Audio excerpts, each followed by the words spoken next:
I'm Alexis Cole. I'm a jazz vocalist and pianist from New York.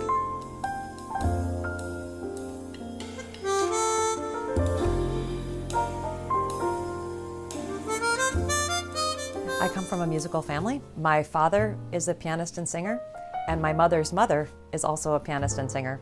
So it was kind of both sides of my family, had music, and it was very natural for me. And then I continued on with piano lessons until high school. Actually, my senior year is when I discovered jazz.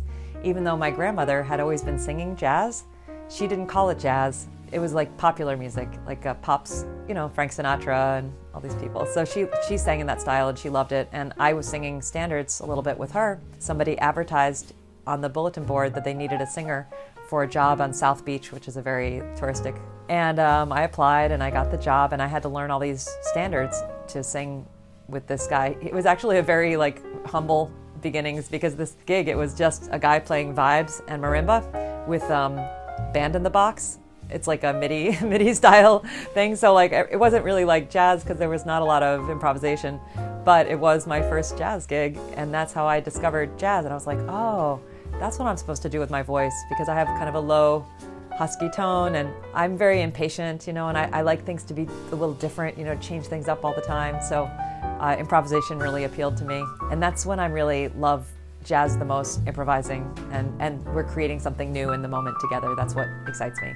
So so I went on to college for music and then I tried to work in New York for a little while, and another time I did for a year and a half, over 2.5 years, I did a gig in a lounge in Tokyo. Right after the gig in Japan, I got auditioned for a job singing as a big band singer in the Army Big Band at West Point, which is a famous band, and they're really great, a very high level band. During the time I was in the military, actually, I released so many albums, almost one per year.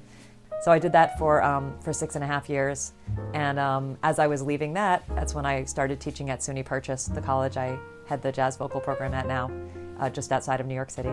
I definitely am a traditional jazz musician. I'm not so avant-garde or experimental, but the one thing I'm not is retro. I'm not trying to recreate a time in the past. I'm just trying to respond to the present using the vehicle of jazz standards.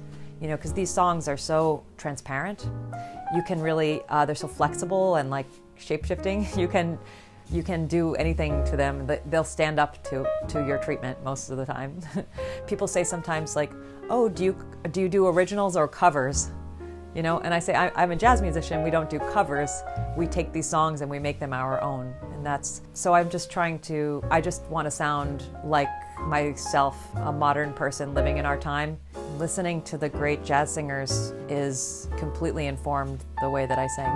When I was coming up, and I think this is a good recommendation for any young jazz, musician, singer or otherwise, I really emulated Ella Fitzgerald. I picked one person who had a style, like a timbre that was sort of similar, just listened pretty obsessively, and could sing everything like her. And then I was also, listening to other people and all kinds of other, music, mostly jazz.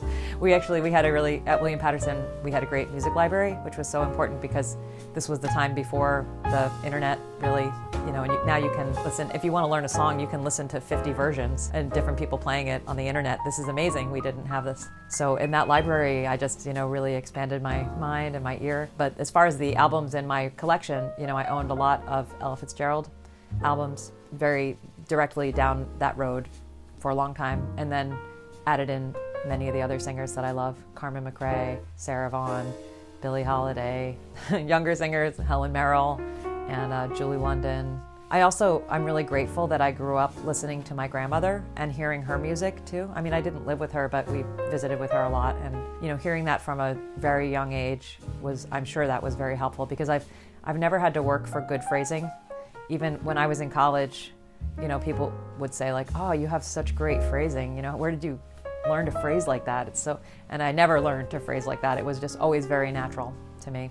And now working with students for whom it isn't natural, I see how lucky I was to have that gift. And when students have parents who are musicians is a whole nother level.